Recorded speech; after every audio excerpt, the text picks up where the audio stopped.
चाल प्रशांत, एक हंसी से तुम्हारी विश्व बेचैन, खुशी से तुम्हारी झूमे जलधि। मैं तुम्हें चाहता हूँ दीवाराती, तुम हो मेरे कृष्ण जगतपति। मैं तुम्हें चाहता हूँ दीवाराती।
बाबा नाम केवला, बाबा नाम केवला, बाबा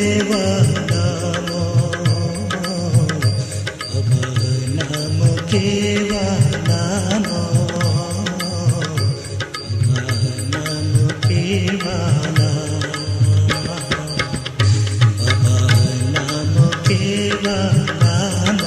नाम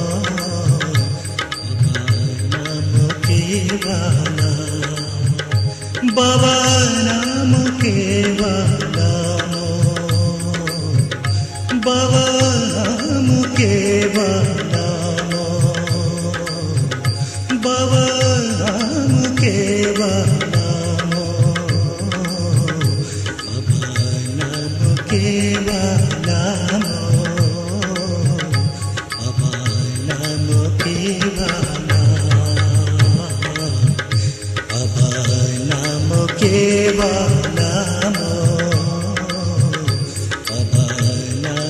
केवला।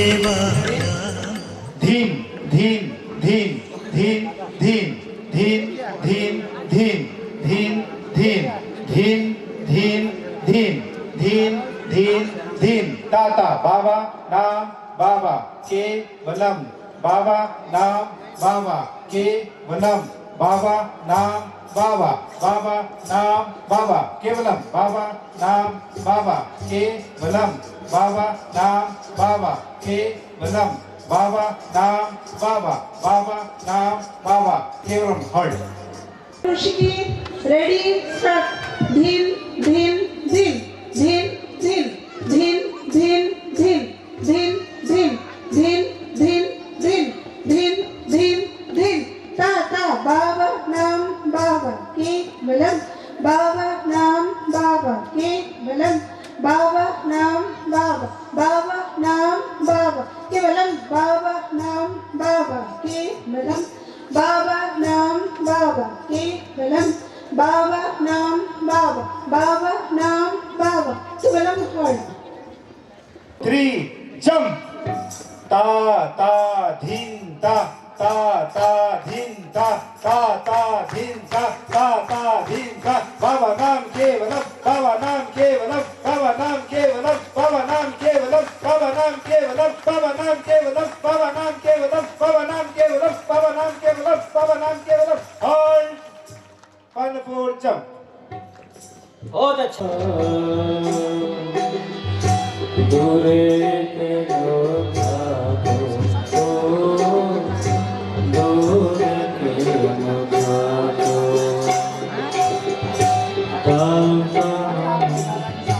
झूलन खेला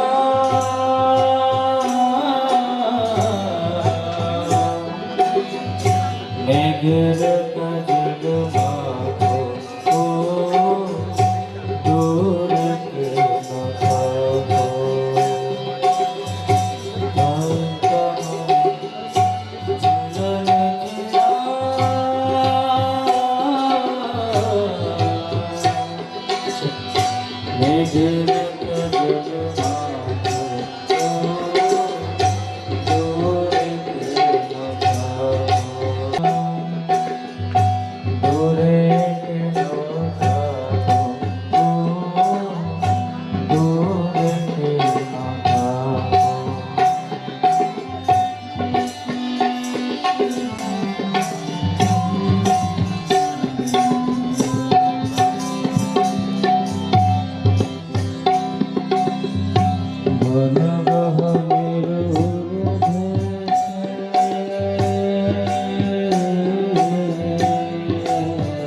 कीर्तन किसे कहते हैं?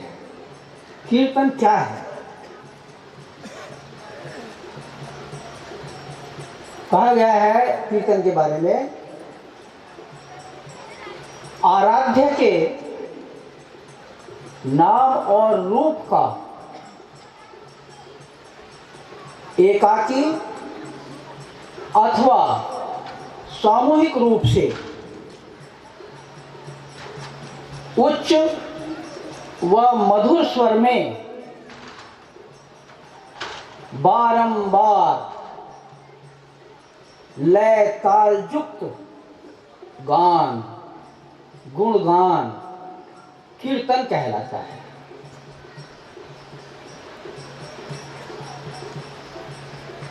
तो विषय है नाम कीर्तन की महिमा। नाम का अर्थ क्या होता है? आध्यात्मिक जगत में, भक्ति शास्त्र में नाम का अर्थ होता है परमात्मा का नाम, परम पुरुष का नाम। तो परम पुरुष को जब नाम दे दिए तो परम पुरुष क्या हो गए? परम पुरुष हो गए नामी। नाम और नामी, परम पुरुष का नाम ही नाम है और परम पुरुष स्वयं, परमात्मा स्वयं नामी है। तो आध्यात्मिक जगत में नामी का अर्थ होता है परमात्मा। अब यहाँ पर प्रश्न है, नाम की क्या आवश्यकता है? नाम क्यों?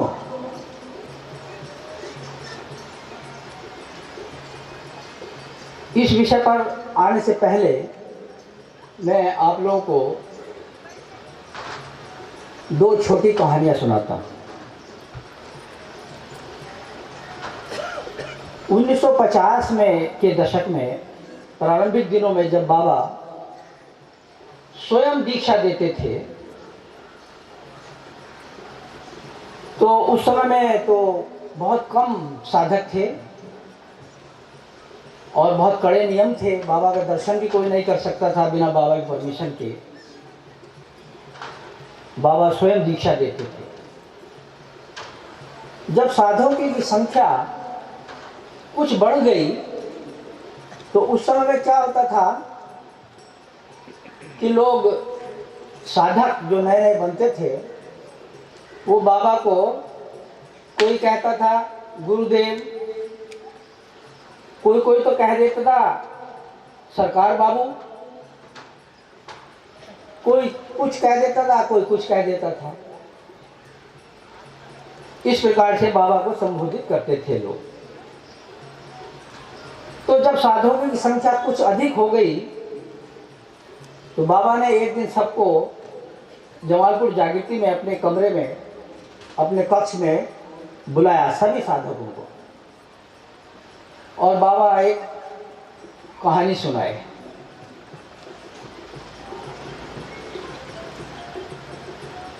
कहानी बाबा बोले कि देखो, बंगाल में शरत चंद्र नाम के एक बहुत बड़े साहित्यकार हुए हैं, लेखक हुए हैं, नाटक नाटिका लिखते थे और अपने लेखन कार्य में वो बहुत व्यस्त रहते थे। तो एक दिन सवेरे सवेरे वो अपना लेखन में व्यस्त थे। उसी समय में उनकी एक छोटी नन्ही सी बच्ची उनके कमरे के दरवाजे पर आकर के खड़ी हो गई और वो पुकारने लगी, बाबा। उसकी आवाज़ कैसी थी? बड़ी मधुर, बारीक, जैसे बिल्ली के बच्चे की आवाज़ होती है ना, कितनी मधुर होती है। उस मधुर बारीक आवाज़ में वो कह रही है, बाबा। लेकिन शरत चंद्र कोई उत्तर नहीं दे रहे हैं। फिर वो जोर से बोलती है, बाबा। शरद चंद्र जी फिर भी कोई उत्तर नहीं देते हैं और अपना लिखते जा रहे हैं। इसके बाद फिर बच्ची बोली, बाबा। शरद चंद्र जी फिर भी कोई उत्तर नहीं देते हैं, नो रेस्पॉन्स। बच्ची की आवाज को सुनकर, कीड़ा की आवाज को सुनकर उनकी माँ दौड़ी दौड़ी आ गई वहां पर बच्ची की, और बच्ची आवाज दे रही है। तो उसकी माँ को बड़ा आश्चर्य लगा, क्रोध आया। वे बोलती हैं वहां आकर के, सुन नहीं रहे हो जी? छोटी लाडली बच्ची कितनी देर से पुकार रही है, बाबा बाबा कह रही है, सुनते नहीं है क्या? तो शरद चंद्र जी बड़े मधुर धीरे से बोलते हैं, हाँ सुन तो रहा हूं, बड़े ध्यान से सुन रहा हूं, लेकिन मेरी अंतःकरण की भाव को तुम नहीं समझ रही हो।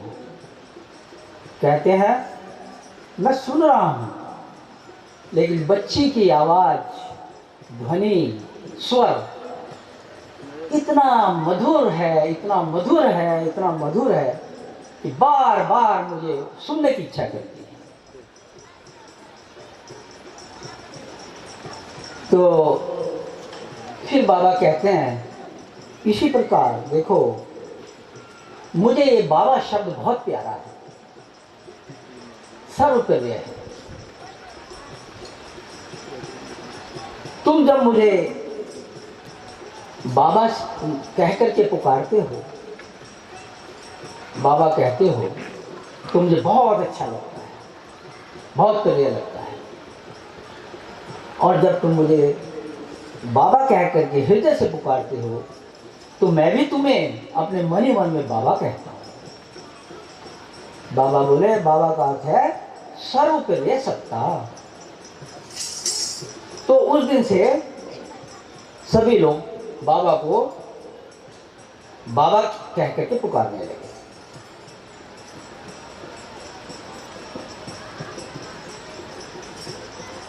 अब एक और छोटी सी कहानी है, सत्य घटना। ये कहानी तो है ही, सत्य घटनाएं हैं। 1962 का साल रहा होगा। बिहार के मुजफ्फरपुर शहर में एक धर्म महाचक्र था। तो बाबा वहां पर पहुंचे हुए थे और दूर दूर से बिहार से लोग सभी डीएमसी अटेंड करने के लिए जा रहे थे। कोई बस से आ रहा है, कोई ट्रेन से जा रहा है, कोई पैसेंजर ट्रेन से जा रहा है। उन दिनों में तो पैसेंजर ट्रेन ही ज़्यादा चलती थी। तो इसी प्रकार से एक परिवार एक पैसेंजर ट्रेन में जा रहा था डीएमसी अटेंड करने के लिए। उस परिवार में बहुत लोग थे, 6, 7, 8 लोग थे। तो उन्होंने उस पैसेंजर ट्रेन में मुजफ्फरपुर जाने के लिए नीचे की जो बर्थ होती है जहाँ बैठते हैं लोग, उसको छेक लिया। सब लोग उस पर बैठ गए। उन लोगों के साथ एक छोटी सी बच्ची भी थी, 6, 7, 8, 9 साल की होगी, ज़्यादा 10 साल की होगी। तो वे ट्रेन में बैठ करके चल दिए। पैसेंजर ट्रेन जा रही है, मुजफ्फरपुर की ओर बढ़ रही है। बीच में एक अच्छा स्टेशन आता है। वो लोग सवेरे सवेरे चले थे, तो उन्होंने सोचा ये ट्रेन थोड़ी देर रुकेगी, तो प्लेटफॉर्म से नाश्ता कुछ ले लेते हैं। बिहार का प्रिय भोजन, प्रिय नाश्ता क्या है? घुंगनी मूढ़ी। तो वो बोले वो बच्ची को बोले, बेटा तुम यहीं पर बैठी रहो, और अगर कोई आता है तो उसको बैठने मत देना, बोल देना हम लोग यहाँ पर बैठे हुए हैं। उन्होंने कपड़ा बिछा दिया और ताकि कोई बैठे ना वहाँ पर। तो वो बच्ची वहाँ पर बैठ गई और बच्ची को पूछे क्या खाओगी, क्या लाए तुम्हारे लिए? तो बोली मूढ़ी घुंगनी पकौड़ा। अच्छा ठीक है। वो लेने के लिए गए, नीचे प्लेटफॉर्म पर उतरे। इतने में ही एक साधु जटा बांधे हुए, लंबी दाढ़ी, लाल कपड़े और त्रिशूल उसके हाथ में, वो खोजते खोजते वहाँ आया और उसने देखा एक खाली है, तो वो वहाँ पर बैठने की कोशिश करने लगा बर्थ पे। वो बच्ची ने ऑब्जेक्शन किया। बच्ची बोली बाबा हम लोग बहुत हैं, हम लोग बहुत दूर से आ रहे हैं और वे नीचे गए हुए हैं, हाँ यहाँ मत बैठिए। तो वह साधु बड़ा बिगड़ गया, उसको बहुत क्रोध है, आंख लाल हो गई उसकी, और उसने वो त्रिशूल ऐसे उठाते हुए बोला ए छोटी बच्ची, तुम मुझे बैठने से मना करती है, देख अभी क्या होता है। और वो बच्ची जो है बुरी तरीके से डर गई, भय डर गई। डर के मारे उसने आंख बंद करके, मुंह ऊपर करके बड़ी जोर से कहा, पुकारा बाबा।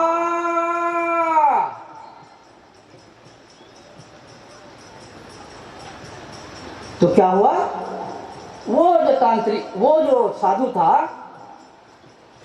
वो नीचे गिर गया। जैसे बेहोश हो जाते हैं ना, बेहोश होकर के गिर गया। थोड़ी देर के बाद देखा उसके मुंह से फेन आने लगा, झाग छटपटाने लगा कि जैसे मर जाएगा। इतने में ये सब देख करके जो उनके घर वाले थे बच्ची के, वो सब खिड़की से झांकने लगे ट्रेन के, और वे अंदर आए, कुछ अंदर आए, क्या हुआ क्या हुआ क्या हुआ। और वो साधु तड़प रहा है। सब लोग आ गए। तो थोड़ी देर के बाद में वह साधु होश में आया। होश में आया, वो बैठ गया, खड़ा हुआ। तो वो पूछने लगे बाबा क्या हुआ, बाबा क्या बात है बाबा। उनके बच्ची के घर वाले पूछने लगे क्या हुआ बाबा। तो कुछ नहीं बोल रहा है और आंख फाड़ करके उस बच्ची की तरफ देखे जा रहा है लगातार, बिना पलक मारे उस बच्ची की तरफ देखे जा रहा है। और थोड़ी देर के बाद बोलता है ये लड़की नहीं है, ये तो देवी है। मेरा सब मंत्र फेल हो गया। मैं इस बच्ची को लेसन देना चाहता था, लेकिन मेरे सब मंत्र फेल हो गए और मैं बेहोशी अवस्था में नीचे गिर गया। मेरे तो वह जो साधु था वह था अविद्या तांत्रिक। उसका जो मंत्र जो वो प्रयोग करना चाहता था किया, लेकिन उसका कोई असर नहीं हुआ और वह धरती पर बेहोश होकर गिर गया। इसके बाद वो लोग बैठे, वो बोले बैठिए बाबा बैठिए आप भी। तो उन लोगों में बातचीत होने लगी। तो बताने लगे कि ऐसा ऐसा है, हम लोग, हमारे गुरुदेव आ रहे हैं, हमारा धर्मा चक्र है और हम लोग गुरुदेव के दर्शन प्रवचन सुनने के लिए जा रहे हैं, दर्शन करने जा रहे हैं। तो बोलता है कि आपके गुरुदेव बहुत महान हैं, बहुत महान हैं, आप लोग जाइए बाबा का दर्शन कीजिए, वे महान गुरु हैं। तो ये है इस शब्द की, बाबा शब्द की पावर के विषय में।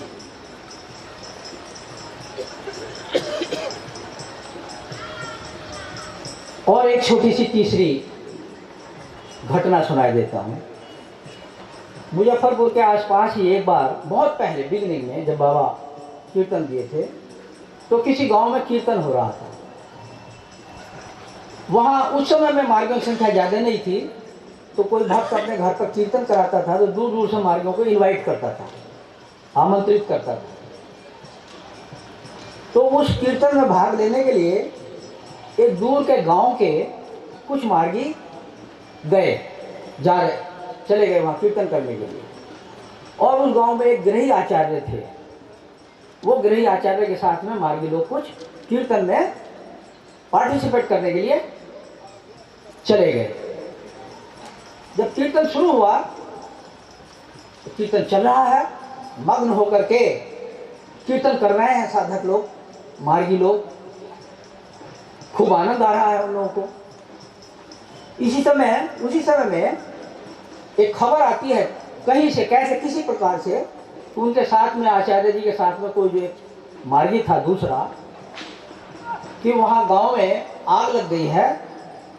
तो उनके झोपड़ी, गांव में तो आप जानते हैं फूस के घर होते हैं, कांस फूस, तो लाइन में घर थे ऐसे, उसी लाइन में उस मार्गी का घर भी था, झोपड़ी झुग्गी टाइप का, पुआल कांच का बना हुआ, तो उसी लाइन में उसका घर भी था। तो खबर आई कि आग लग गई है, सब घर जल रहे हैं। तो वह मार्गी बेचैन हो गया, क्या करें अब, क्या करें, हम घर जाएं। घर जाने के लिए फावला हो गया कीर्तन छोड़ करके। तो आचार्य जी ने समझाया, देखो तुम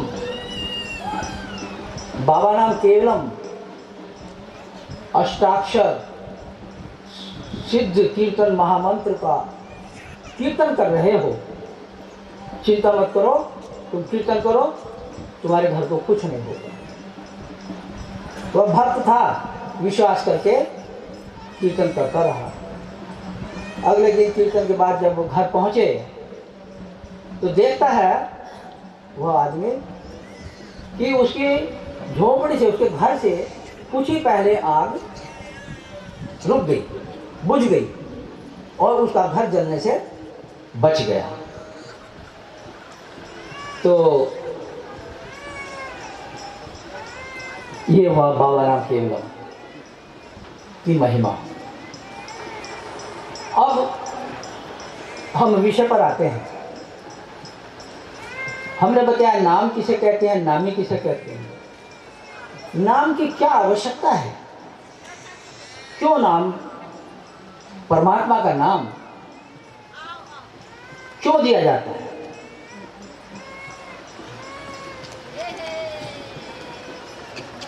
ब्रह्म मौलिक रूप से निर्गुण है, और निर्गुण अवस्था में ब्रह्म परम पुरुष भावातीत और गुणातीत सत्ता है। भावातीत हैं, अर्थात वे चिंतन से, मन से की परिधि के बाहर हैं, beyond the perception of mind, भावातीत है। इसलिए वेद में भी कहा गया, जन मनसा न मनुते जेनाहुर मनोमतम तदेव तुम ब्रह्म विधि नाइदम जदिमुपासते। जन मनसा न मनुते, जिनको यूनिट माइंड, अणु मन, जीव मन, जिनका मनन नहीं कर सकता है, चिंतन नहीं कर सकता है, उसके मनन क्षेत्र से, चिंतन क्षेत्र से ऊपर हैं, बाहर हैं, बियॉन्ड हैं, इसलिए वे भावातीत सत्ता है। निर्गुण अवस्था में ब्रह्म भावातीत और गुणातीत हैं। जितने भी सतोगुण, रजोगुण, तमोगुण इत्यादि प्रकृति के बंधन हैं, गुण हैं, उनसे भी ऊपर हैं। तो ये निर्गुण ब्रह्म भावातीत हैं, गुणातीत हैं।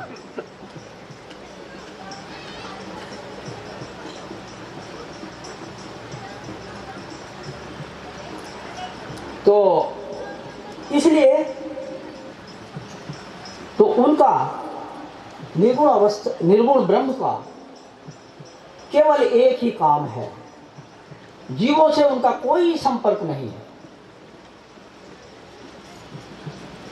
अपनी सृष्टि से कोई प्रत्यक्ष संपर्क नहीं है। केवल एकमात्र उनका कार्य है, वह है साक्षी, साक्षित्व करना। वे उनके पास केवल साक्षित्व बोध है, विटनेसिंग। साक्षी चेता केवलो निर्गुणस्य।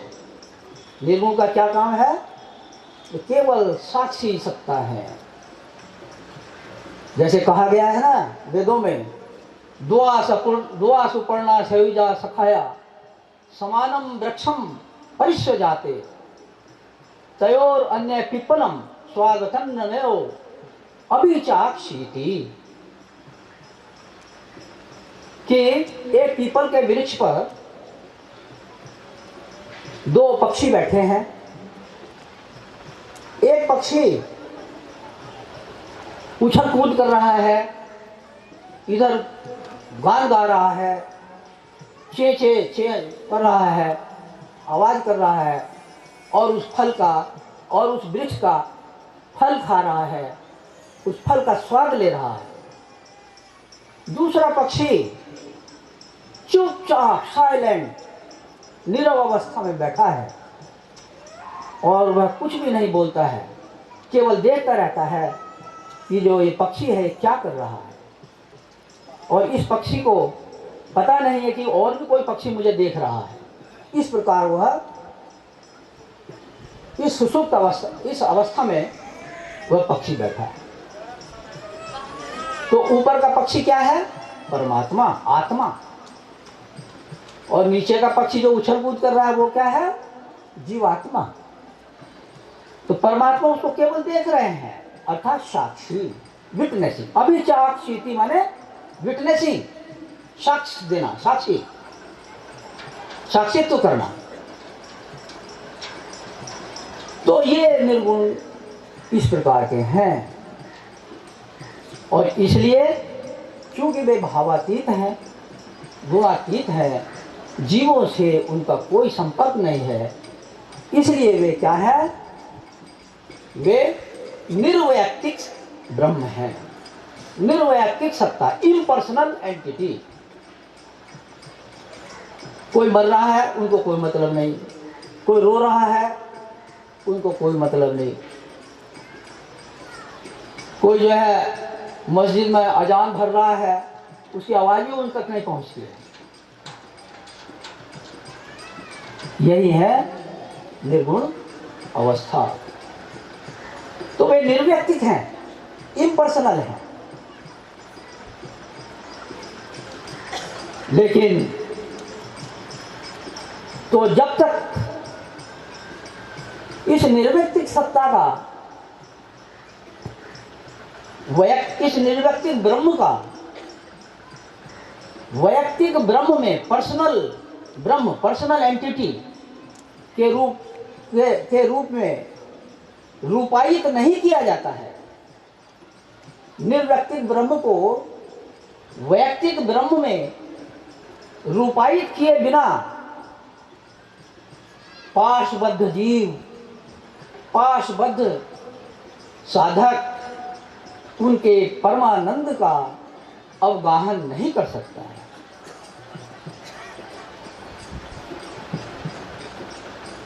तो उनको व्यक्तिक सत्ता बनाने के लिए क्या करना है? तो विकास क्रम में जब भक्त लोग जब अस्तित्व में आए, भक्त कौन है? जो ईश्वर से अनन्य प्रेम करते हैं, जिनके अणु अणु में भगवत प्रेम, ईश्वर प्रेम समाया हुआ है। तो भक्तों ने सोचा कि भाई क्या किया जाए, ये तो भावातीत है, जब तक हम इनसे अपना, तो उन्होंने सोचा कि जब तक हम इस ब्रह्म से अपना रिश्ता, नाता, रिलेशन नहीं बनाएंगे तब तक वे हमारी पकड़ में नहीं आ सकते।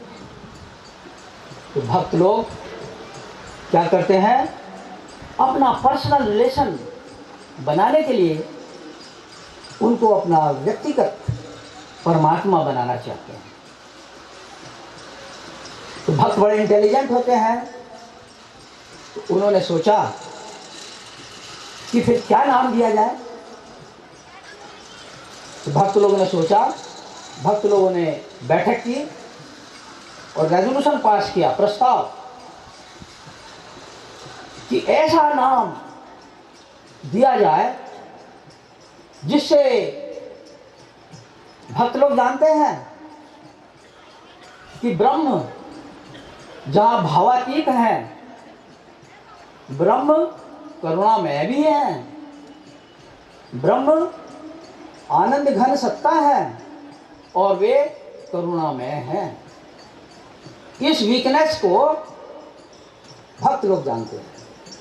तो भक्त लोगों ने सोचा ऐसा नाम दिया जाए तो उस करुणामय परम ब्रह्म का हृदय पिघल जाए।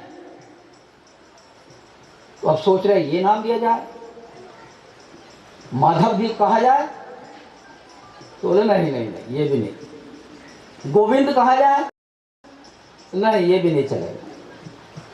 तो भक्त लोगों ने कहा, सोचा कि उनका नाम जितना अधिक भाववाहक होगा, आइडिएशनल,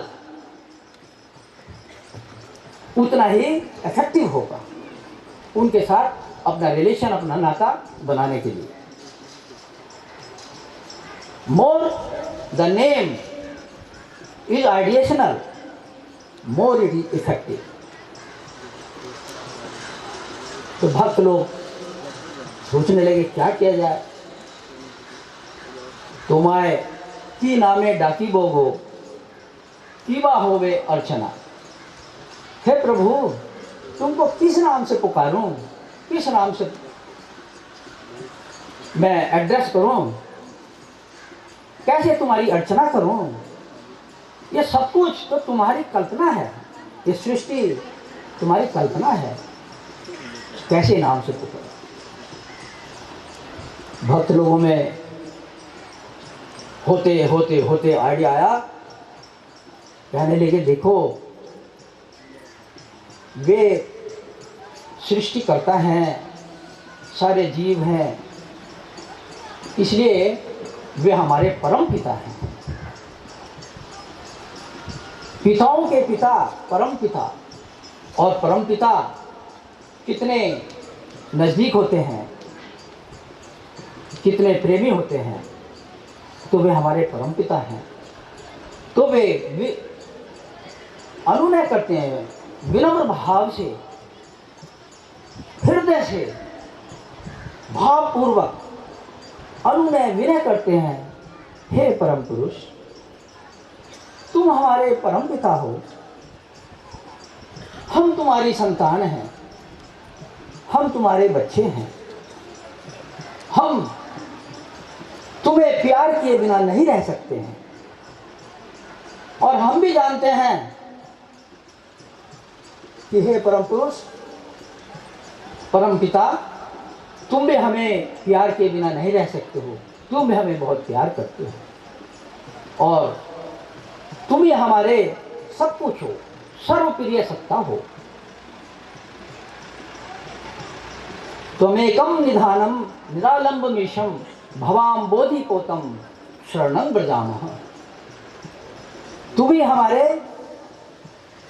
निधानम, सब सर्वाधार हो, सब कुछ तुम ही हो। और इस भव सागर में तुम ही हमारे पोत हो, और इसलिए हम इस पोत में सवार होकर तुम्हारी शरण में आकर अवश्य ही हम इस भव सागर से पार हो जाएंगे। हे परम पिता, तुम ही हमारे सब कुछ हो, तुम हमारे सब प्रिय हो। और इसलिए कहते हैं, हे परम पिता, मेरे लिए जो सबसे अच्छा नाम है, उससे अच्छा नाम हम जो नहीं पाते हैं, वो एक ही है, हे परम पिता, तुम हमारे बाबा हो। बाबा का अर्थ है सर्वक्रिय पिता। तो इस प्रकार भक्त बाबा कह करके उनको पुकारते हैं और कहते हैं कि बाबा नाम केवलम, हे बाबा, हे परमपिता, हे परमेश्वर, केवलम तुम ही हमारी एकमात्र केवल सत्ता हो, तुम ही हमारे सब कुछ हो, हम तुमको छोड़कर और कुछ नहीं जानते। तो इस प्रकार जब वे मधुर स्वर में ताल और लय के साथ बाबा नाम केवलम अष्टाक्षर सिद्ध मंत्र का कीर्तन करते हैं, गुणगान गाते हैं परमात्मा का, सब कुछ भूल करके, तो क्या होता है बेटा? हाथ उठाकर पूर्ण समर्पण के साथ, समस्त शक्ति, भक्ति और आकुति के साथ अपने परमपिता बाबा को जब याद करते हैं, कीर्तन में निमग्न होकर नाचते हैं, कूदते हैं, गाते हैं, रोते हैं, तो क्या होता है कि वे करुणा में आनंद घन ब्रह्म उन भक्तों के बीच, उन भक्तों के मध्य अवतरित हो जाते हैं, तिष्ठित हो जाते हैं और तिष्ठित होकर भक्तों के भाव जगत में प्रवेश कर जाते हैं, अवतरित हो जाते हैं। किस रूप में? आनंद स्वरूप में। वे तो आनंद घन सत्ता है ना, और उनकी करुणा अपने बच्चों के लिए, भक्तों के लिए खींच करके ले आती है, तो वे भक्तों के बीच में तिष्ठित हो जाते हैं। और तो क्या होता है? वे all compassionate, all blissful Brahma appears in the psychic world of ideation, उनके भाव जगत में अवतरित हो जाते हैं। और इस प्रकार उनके साधक, भक्त, कीर्तनिया उनके भाव में भावित होकर, आनंद में निमग्न होकर उनके परमानंद स्वरूप का अवगाहन करते हैं।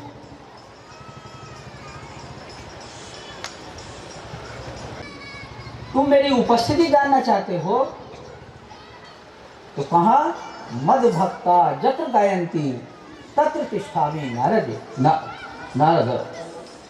कि जहाँ मेरे भक्त मेरा गुणगान कर रहे हैं, मेरे नाम और रूप का गान कर रहे हैं, मेरी उपस्थिति वहाँ पर होती है। तो परमात्मा तो ये जो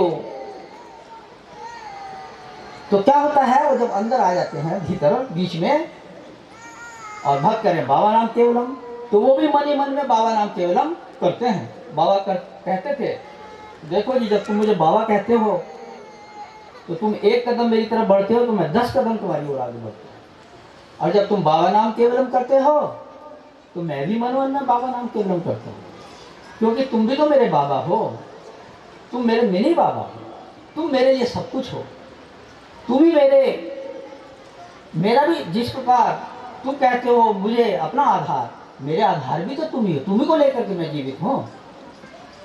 तो इस प्रकार तो वो कैसे आते हैं भक्तों के बीच में?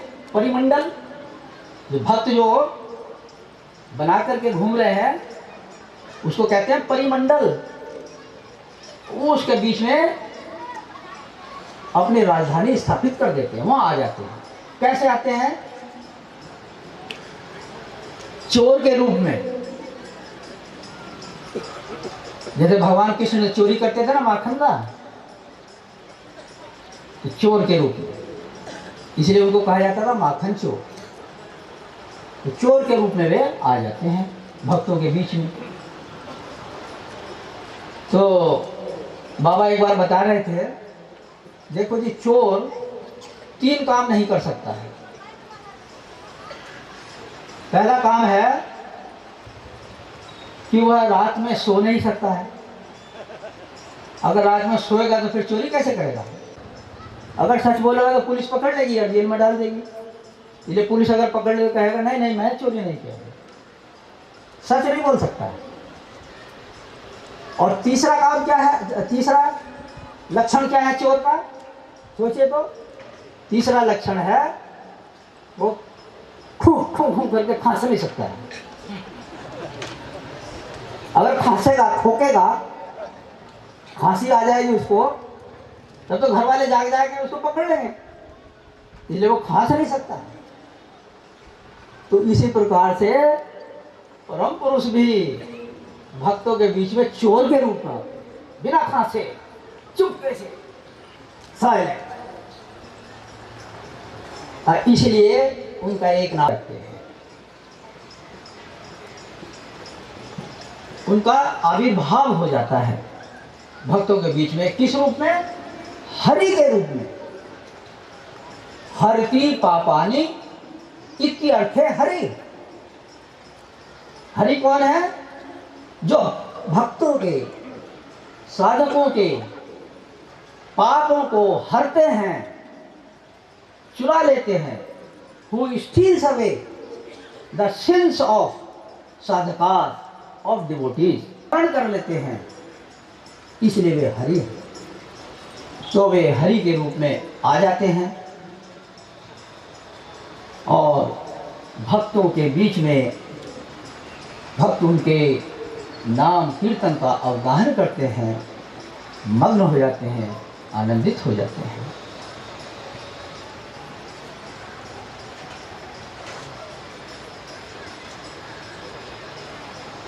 तो हम जो कीर्तन करते हैं बाबा नाम केवलम, आप सभी बहुत पुराने साधक हैं, सभी जानते हैं इसके क्या लाभ हैं, क्या फायदे हैं। लेकिन एक फायदा मैं आपसे पूछता हूँ, आप लोग सोचिए कि सबसे बड़ा फायदा क्या है? बहुत फायदे हैं, आनंददायकम, साधना सहायकम इत्यादि इत्यादि, बाधा विधुरिकम, बहुत फायदे हैं। सबसे बड़ा फायदा क्या है? आप लोग सोचिए तो, फिर मैं बताता हूँ। सबसे बड़ा फायदा है कि जब साधक साधना करता है, ध्यान करता है, मेडिटेशन करता है, स्पिरिचुअल प्रैक्टिस, मेडिटेशन, उस साधना के माध्यम से वह प्रयास करता है और अपने अटूट प्रयास के माध्यम से, अथक प्रयास के माध्यम से, साधना के द्वारा, साधना माने प्रयास, परमात्मा को पाने का प्रयास, तो साधना के बदौलत, उस प्रयास के कारण वह परम पुरुष की ओर जाता है। परम पुरुष की ओर उसको जाना होता है प्रयास के द्वारा। उसमें उसको हाथ पैर पटकना है, उसमें बहुत तपस्या करनी है, साधना करनी है, बैठकर कमर सीधी करके कितना प्रयास करना पड़ता है, सोचो तो। लेकिन कीर्तन में क्या होता है? ठीक इसका उल्टा, कि जब भक्त लोग उनके नाम का और रूप का गुणगान कर रहे हैं, मग्न हैं, तो वे करुणा में ब्रह्म स्वयं दौड़े दौड़े दौड़े भक्तों के पास आ जाते हैं।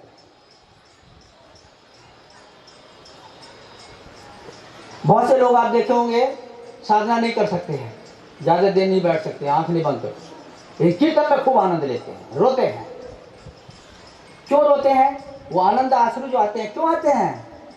कि वे आनंद स्वरूप, आनंद घन आनंद स्वरूप करुणामय ब्रह्म खुद ही स्वयं ही दौड़े दौड़े दौड़े भक्तों के बीच में आ जाते हैं। यही है कीर्तन का सबसे बड़ा फायदा। तो इसलिए आज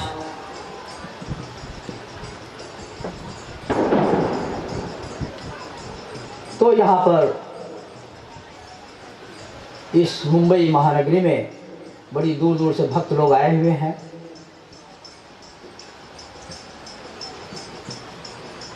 थोड़ा सा समय तो हो गया है, एक छोटी चीज़ और बता दूं तो कीर्तन के पीछे विज्ञान क्या है? विज्ञान है कि नाम मंत्र का जब जाप करते हैं, कीर्तन करते हैं, तो क्या होता है कि नाम के अंदर जो शक्ति है, नाम वो जो मंत्र है उसके अंदर जो शक्ति है वह जागृत हो जाती है, सक्रिय हो जाती है। पहले क्या था, वो निष्क्रिय थी, निष्क्रिय से सक्रिय अवस्था में आ जाती है। जैसे उदाहरण के लिए लकड़ी है, काठ है, उस काठ में हम एक माचिस से, तिल्ली से, उस लकड़ी में तो शक्ति एनर्जी छिपी हुई है, लेकिन जब हम तिल्ली से उसमें आग लगा देते हैं तो क्या होता है, वह प्रज्वलित हो उठती है, भैर भैर जागने जलने लगती है। तो उसी प्रकार जब भक्त नाम कीर्तन के माध्यम से करते हैं तो क्या होता है, जैसे हमने वो कहानी सुनाई थी ना, बाबा, वो लड़की जो बाबा की थी, तो उनकी जो शक्ति है, नाम में जो छिपी हुई शक्ति है वह जागृत हो जाती है। और यही कारण है कि भक्ति शास्त्र में कहा गया है कि भगवान कहते हैं, हे भक्त, तुम बड़े हो, तुम श्रेष्ठ हो, तुम महान हो, अवश्य ही तुम मुझसे बड़े हो। क्यों? कि भक्त, रे भक्त, तुमने तो मुझे नाम देकर नामी बना दिया, और जब तुम मेरा नामकरण नहीं किए थे, मुझे नामी नहीं बनाए थे, तो मैं तो ऑल पावरफुल भगवान होते हुए भी भगवान नहीं था। उस समय में मेरी पावर, मैं पावरलेस था, मेरी शक्ति सुसुप्त अवस्था में, लेटेंट फॉर्म में छिपी हुई थी। लेकिन भक्त, तुमने मुझे नाम देकर मुझे नामी बना दिया, मुझे सारी दुनिया, सारी विश्व, सारे लोग जान गए, हाँ भगवान, हे भगवान, तो तुमने तो मुझे सब में उजागर कर दिया, नामी बना दिया। इसलिए हे भक्त, तुम महान हो। तो भक्त कहता है, नहीं नहीं नहीं भगवान, मैं इसे नहीं मानता। यदि भगवान तुम नहीं होते तो फिर मैं ही कहां से आता है सृष्टि में, मेरा अस्तित्व कहां से होता। तुम्ही आछो ताई प्रभु, रोए छे जगत, आछो जे तो नाम धाम क्षुद्र गृह। हे प्रभु, तुम हो, इसलिए तो ये जगत है, इसलिए तो जगतवासी है। अच्छे जतो नाम धाम, ये जो भी नाम धाम, क्षुद्र बृहत, ये चींटी, ये खाटी, मनुष्य जो भी है, अच्छे जतो नाम धाम क्षुद्र बृहत, ये सब कुछ तभी है जब तुम हो। इसलिए प्रभु, हे भगवान, तुम महान हो, तुम महान हो। तो इस प्रकार ये भक्त और भगवान की लड़ाई चली आ रही है। और कब से चली आ रही है? बाबा कहते हैं, इट इज ओल्ड प्रॉब्लम। ये चली आ रही है, कब से चली आ रही है पता नहीं। एक भक्त ने कहा बाबा से, बाबा ये लड़ाई जो चली आ रही है भक्त और भगवान के बीच में, आप इसका फैसला कर दीजिए। तो बाबा बोलते हैं नहीं नहीं नहीं, मैं भी नहीं करता, चलने दो ये बात। तो फिर कहते हैं बाबा देखो जी, भक्त और भगवान का जो संबंध है वो संबंध है प्रेम का। वो परमपिता बाबा एक दूसरे के बाबा हैं, एक दूसरे के प्रिय हैं। तो फिर वहां पर इस लड़ाई का प्रश्न ही नहीं उठता है। क्यों? कि भक्त भगवान अपनी सारी भगवत्ता, भक्त के प्रेम में अपनी सारी शक्ति, सारी भगवत्ता त्याग कर भक्त के पास आ जाते हैं। और भक्त अपना सारा अहंकार सब कुछ भूलकर भगवान के शरण में आ जाते हैं। ना भगवान को अपना होश है कि मैं भगवान हूं, ना भक्त को होश है कि मेरा कोई ईगो है, मेरा कोई अस्तित्व है। यह है भक्त और भगवान का प्रेम का संबंध। इसलिए लड़ाई का प्रश्न तो नहीं उठता, फिर भी ये लड़ाई चलती रहती है। भक्त कहता, भगवान कहते नहीं नहीं भक्त तुम बड़े हो, तुम महान हो, you are great, you are great. और भक्त कहता रहता है no no O lord, you are great, you are great, you are great. तो हम लोग भी कहें बाबा तुम हो इसलिए हम हैं, तुम महान हो, हम क्या हैं? तो बाबा कहते नहीं मेरे भक्तों, तुम ही मेरे आधार हो, तुम नहीं होते तो मैं कहाँ, मैं तो ऐसे ही था फिर अनामी, कोई मुझे पूछने वाला नहीं था दुनिया में, ऐसे ही पड़ा था।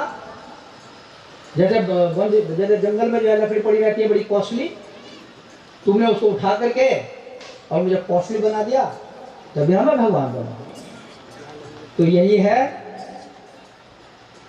नाम कीर्तन की महिमा। तो यहाँ पर हम लोग आए हैं दूर दूर से, तो हम लोग कीर्तन करें, खूब कीर्तन करें और इस वातावरण को शुद्ध करें। लोग जाने बाबा राम केवलम से लाभान्वित हों। जो लोग सुनते हैं उनके कान भी पवित्र होते हैं, और जो स्वयं करते हैं वो तो पवित्र होते ही हैं। इसलिए खूब कीर्तन कीजिए बाबा राम केवलम का, अखंड कीर्तन, और अच्छी अच्छी ध्वनि मधुर भाव से कीर्तन करते रहें। और देखो मुझे पता चला कि मुझे खबर मिली हमारे एसडीएम डिपार्टमेंट के जो ग्लोबल सेक्रेटरी हैं आचार्य सवितानंद अवधू, उन्होंने कल मुझे रिपोर्ट दिया कि माँ के लोगों ने कीर्तन कर दिया और एकदम ऐसा भक्तिमय वातावरण तैयार हो गया है। माँ के लोग बहुत खुश हैं और पंडाल भर गया है। तो यही है, मैंने कहा कीर्तन की क्या महिमा है। परम पुरुष स्वयं दौड़े दौड़े चले आते हैं भक्तों के बीच में, और बाबा आ गए तो आप लोग कितने भक्त के साथ कीर्तन कर रहे हैं, आनंद ले रहे हैं। यही है बाबा राम केवलम की महिमा। तो प्रेम से बोलिए परम पिता बाबा श्री श्री आनंद मूर्ति जी की।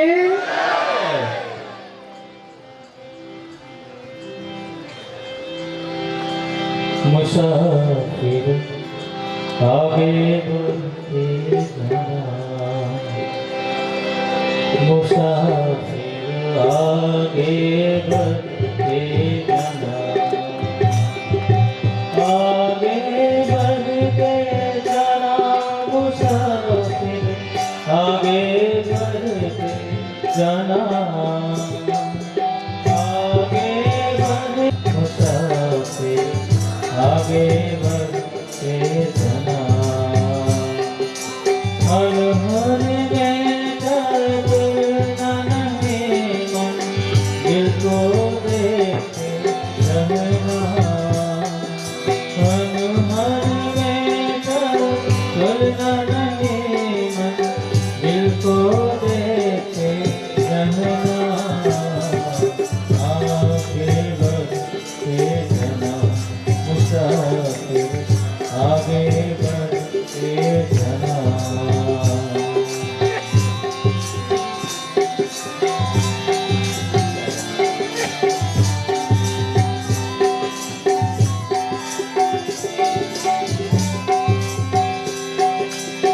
पीछे से अनगिनत पुकार बना पिया और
सोना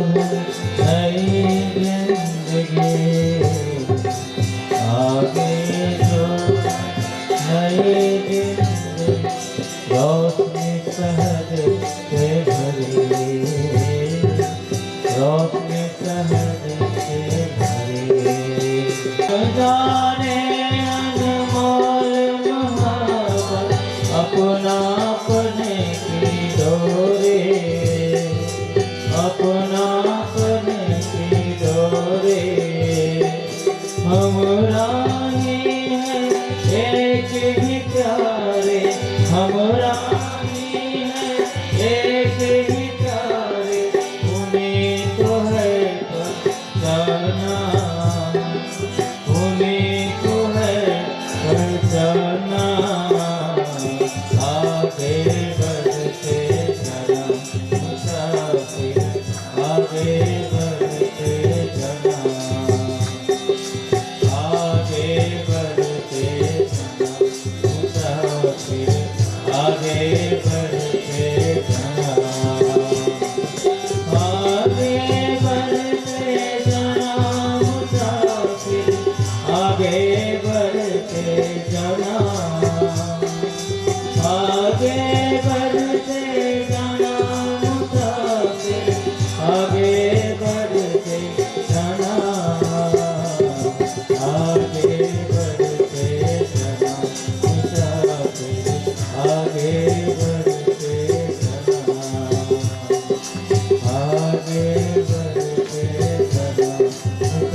ये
केवलम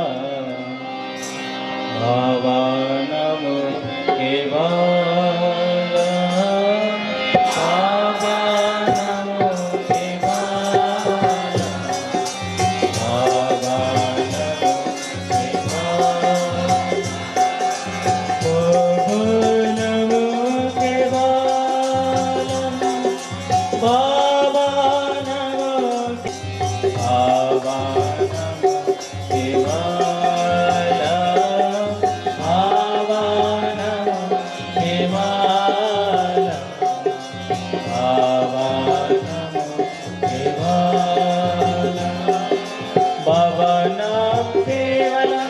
भावनम केवलम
केवलमो भावनामो केवलम्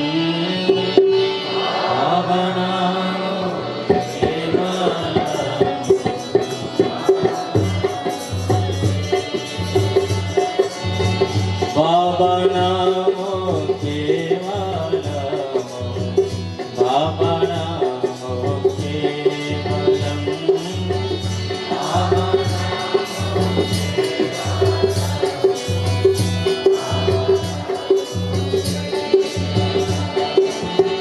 भावनामो केवलमो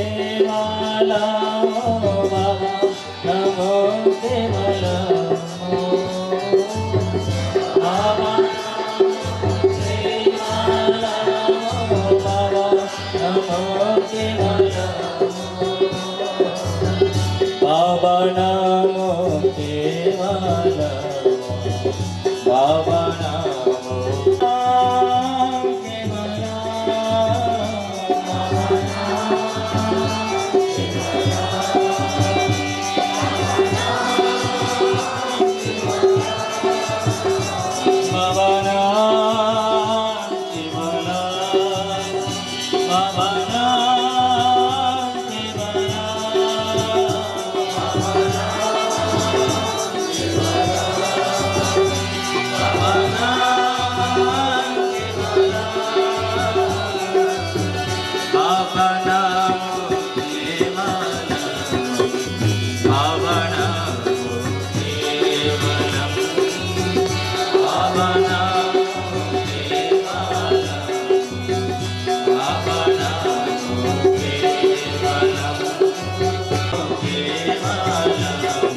भवनं केवलं भवनं केवलं।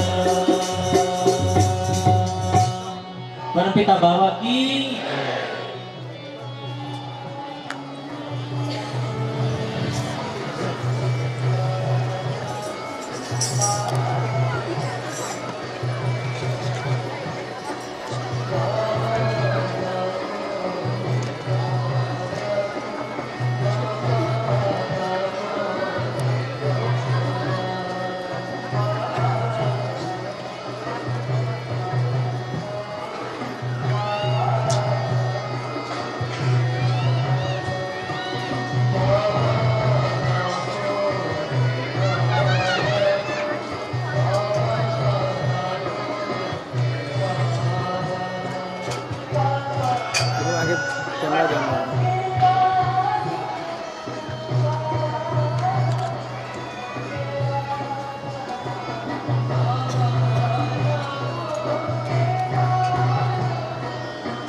मंडलाकारं व्याप्तं येन चराचरं तत्पदं दर्शितं येन तस्मै श्रीगुरुवे नमः।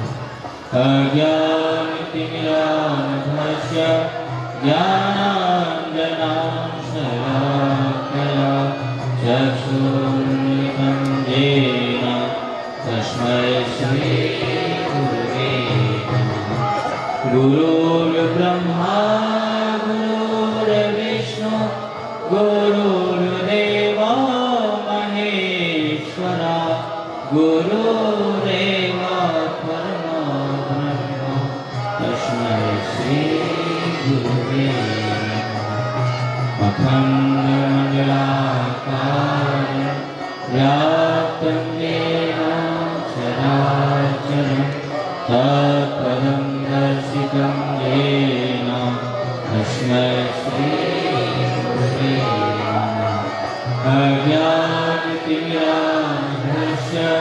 ज्ञानाञ्जनाशलाकया चक्षुरुन्मिलितं येन तस्मै श्रीगुरुवे नमः। गुरुर्ब्रह्मा गुरुर्विष्णु गुरुर्देवो महेश्वरा गुरुरेव परमो ब्रह्म तस्मै श्रीगुरुवे नमः। अखण्डमण्डलाकारं व्याप्तं येन चराचरं तत्पदं दर्शितं येन तस्मै श्रीगुरुवे नमः। अज्ञानतिमिरान्धस्य ज्ञानाञ्जनाशलाकया चक्षुरुन्मिलितं येन तस्मै श्रीगुरुवे नमः। गुरुर्ब्रह्मा गुरुर्विष्णु गुरुर्देवो महेश्वरा गुरुरेव परमो ब्रह्म तस्मै श्रीगुरुवे नमः। जगद्गुरो पूज्यमेव समर्पयामि। पिता बाबा की, विश्व पिता बाबा की, जगत गुरु बाबा की, तारक ब्रह्म बाबा की।